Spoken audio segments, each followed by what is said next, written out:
Oi, pessoal. Vim conversar com vocês um pouquinho, né? Tem um tempo que eu não posto nada aqui. Não foi por conta disso, sobre o tema, né, do vídeo que vocês já viram aí que eu coloquei, né, no título. Mas foi porque esse semestre tá muito corrido, eu também fiquei desanimada de gravar, porque eu não vejo, assim, né, meus vídeos engajando tanto. Apesar de gostar bastante, né? E também, às vezes, é muito difícil pra mim editar, porque às vezes demora, eu vou fazendo coisas da faculdade, enfim. Mas entrando propriamente dito no assunto do vídeo,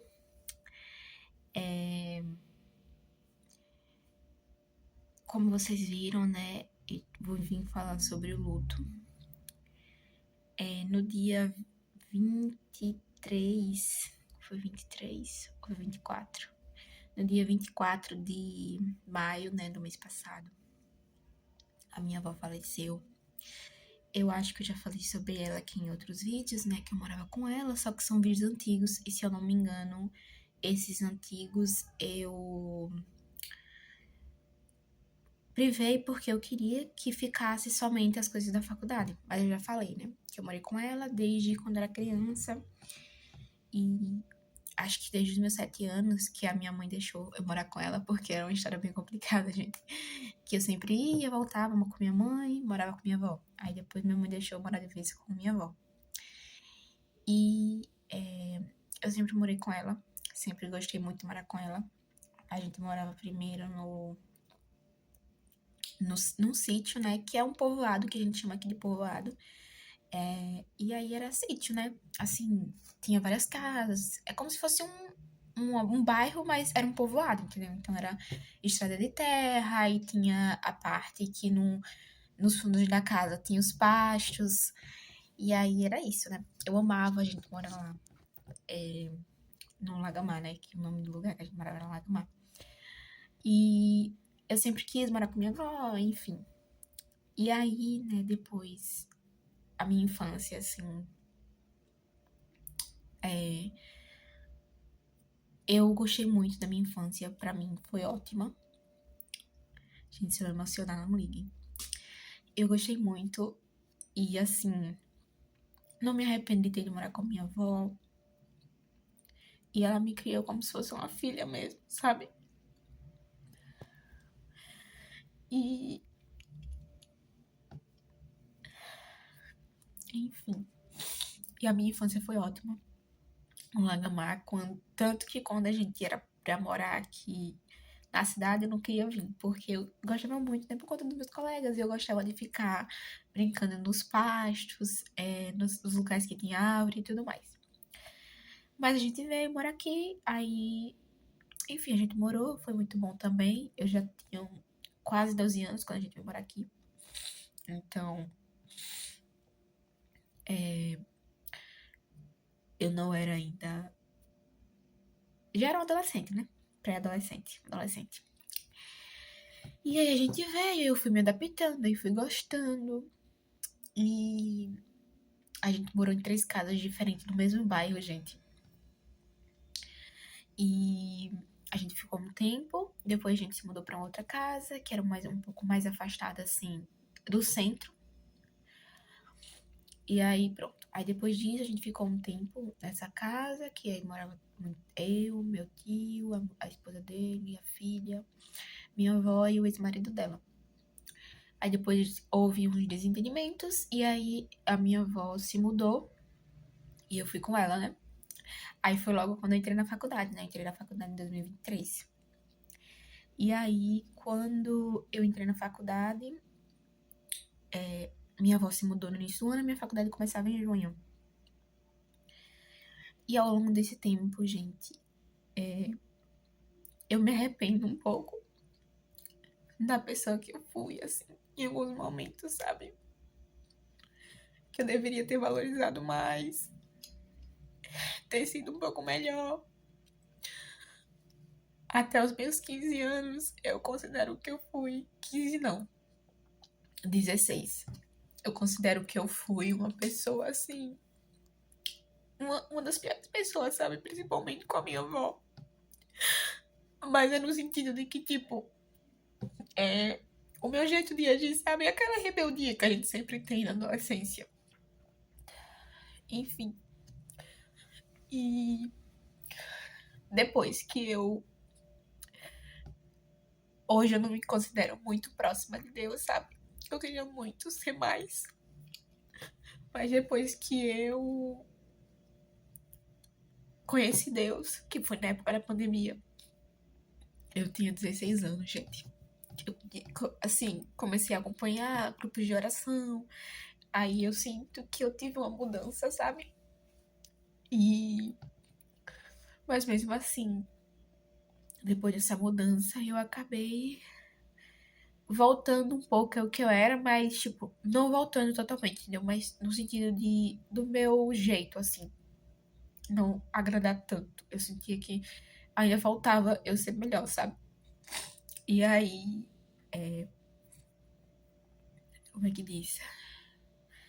E aí, pronto, em 2023, quando a gente mudou pra essa casa, eu comecei a estudar, né?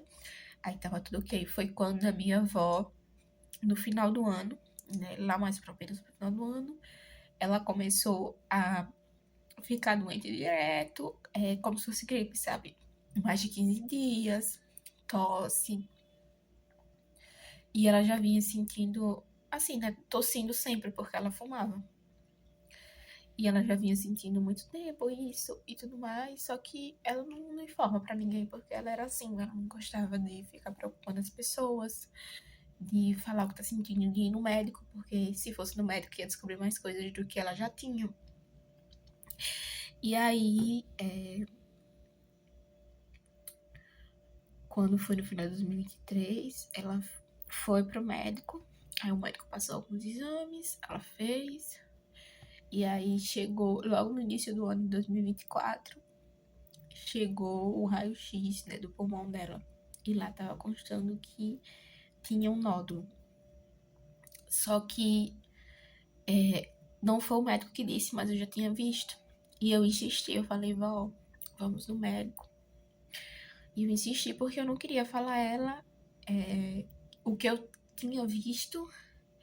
Eu não entendia, né, gente? Porque era no início da faculdade. Até hoje também eu não entendo porque a gente não tem uma matéria que a gente aprenda a ler raio-x. Mas eu tinha feito uma matéria que eu fiquei com uma apresentação que falava um pouco sobre raio-x.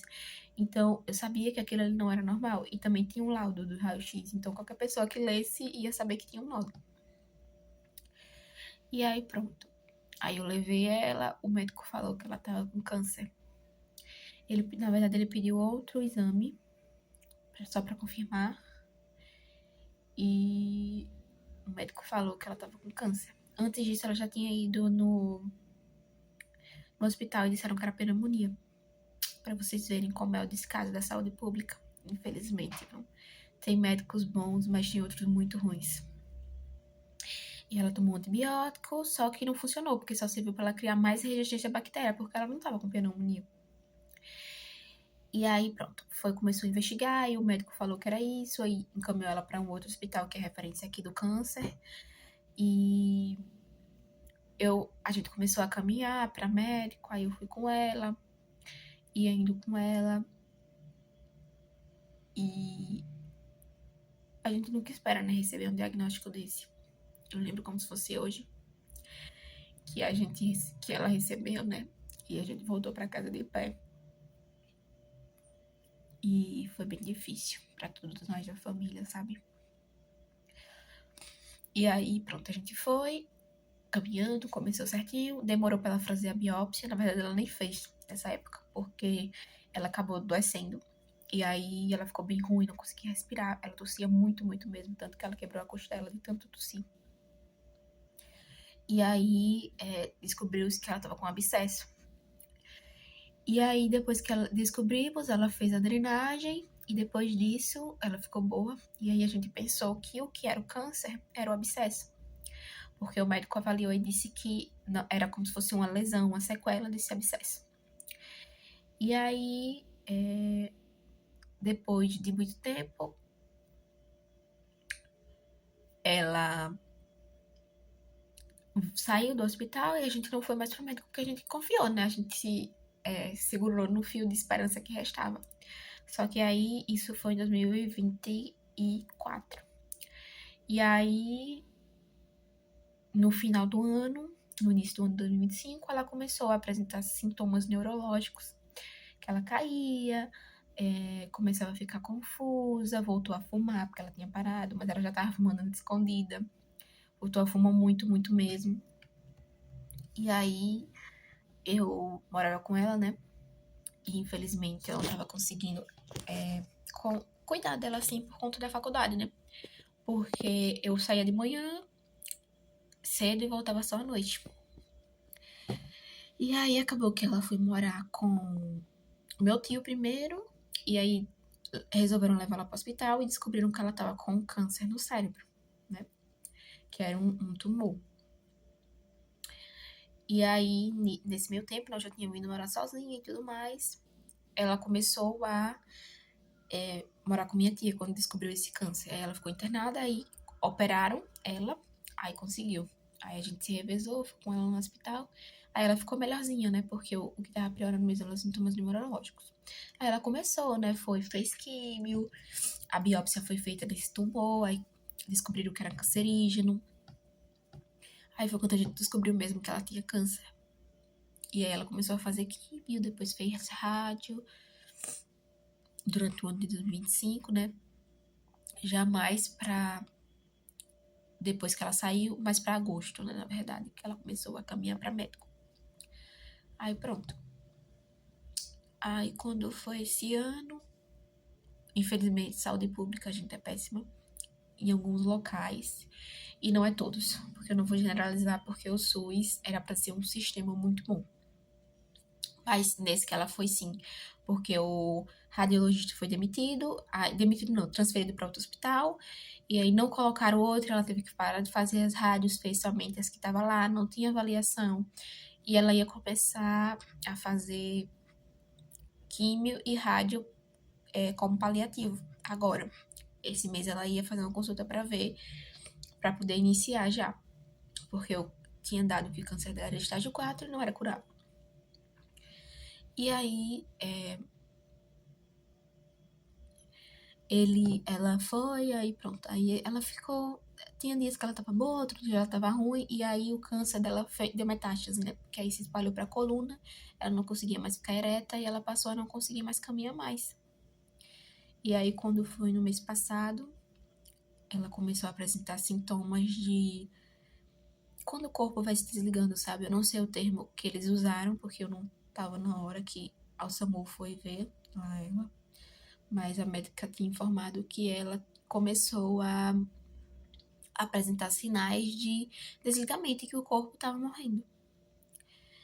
E aí eu fui pra lá, fiquei na quinta até a sexta. Na sexta-feira à noite eu voltei pra casa. Na sexta-feira de tarde, na verdade, porque eu vim fazer umas coisas em casa.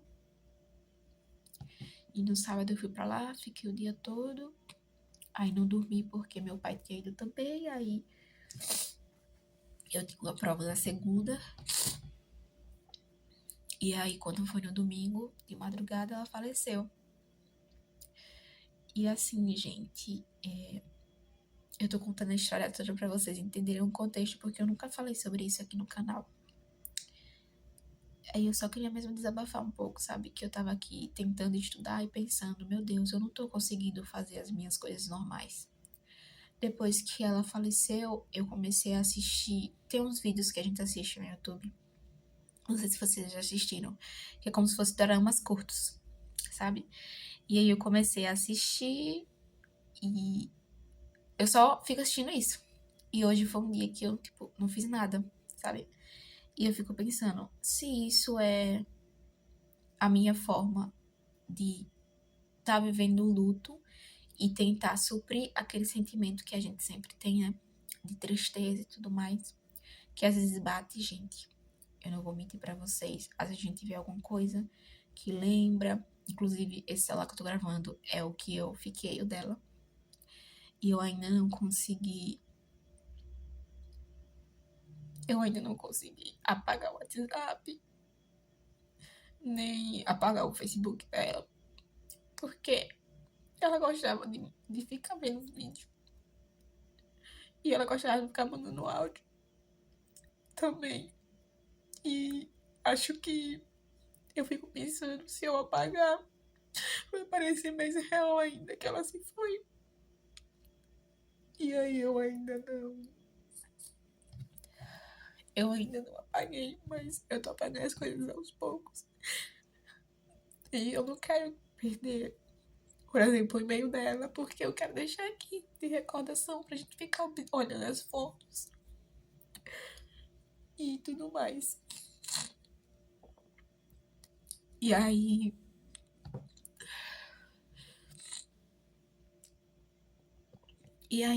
isso tá prejudicando os meus estudos um pouco, porque eu só tô conseguindo, tipo, escrever alguma coisa com o celular do meu lado. E aí eu quero ficar assim, mas eu vejo, eu não tô fazendo nada. E vou lá e fico assistindo esses vídeos no YouTube, desses doramas. E isso tá me prejudicando um pouco, sabe?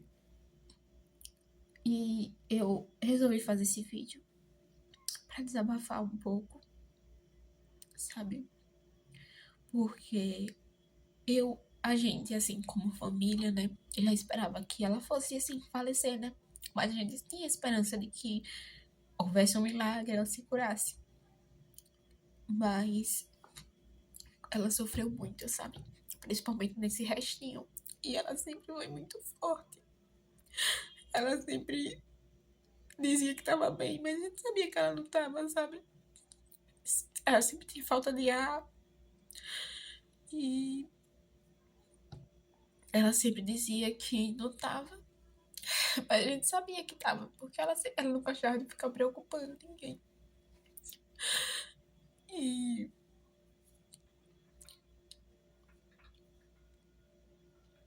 eu queria muito que ela tivesse aqui ainda pra poder ver eu me formar. Porque hoje eu estudo, porque ela me permitiu isso, sabe? Nunca cobrou que fosse trabalhar, sempre deixou eu estudar. Ela e meu pai, que sempre fez de tudo por mim. E eu queria que ela tivesse aqui ainda pra ver isso. Ver eu me casar, sabe? Ter meu primeiro emprego. Eu sei que ela tá comigo e sempre vai estar me vendo do lado do céu, né? Mas é diferente quando a gente pensa que aquela pessoa que é especial na sua vida não vai estar em momentos assim.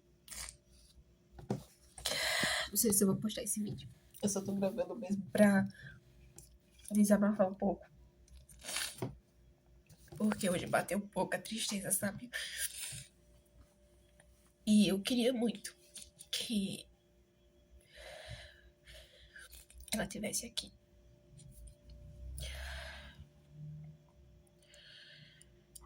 Mas eu sei que ela sempre vai estar comigo. E eu nunca vou esquecer tudo que ela fez por mim. Ela sempre se preocupou comigo até na hora da morte. Eu digo isso porque quando a gente foi lá no sábado de manhã, né, eu fui com meu namorado e ela pediu pra que ele cuidasse de mim. Mesmo sem conseguir falar nada, porque ela não tava mais conseguindo falar. Ela falava algumas palavras. Foi o dia que ela ficou melhorzinha, foi no sábado. A gente até tirou umas fotos, resenhou. E ela disse: eu nunca vou esquecer, sabe? Disso.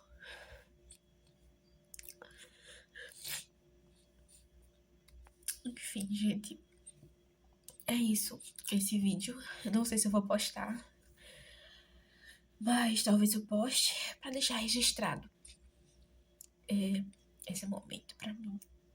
que tá sendo um pouco difícil. E eu quero falar que eu acho que eu vou começar a gravar alguns vídeos pra ver se eu consigo me animar a estudar e parar com esse negócio de ficar assistindo, que eu não vou entender nada.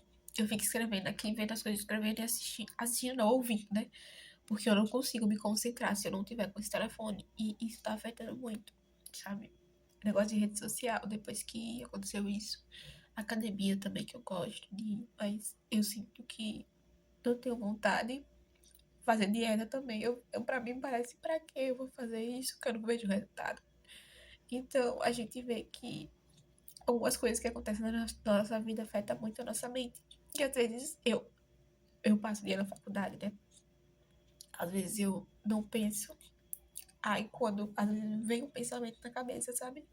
E a pessoa pensa, meu Deus, nem parece real. E é isso, gente, é um processo.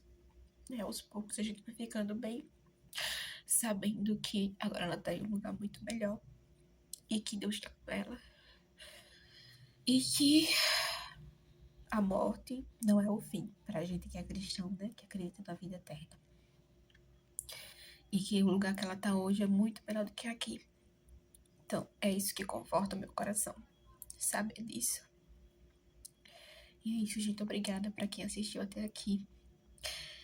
E até o próximo vídeo.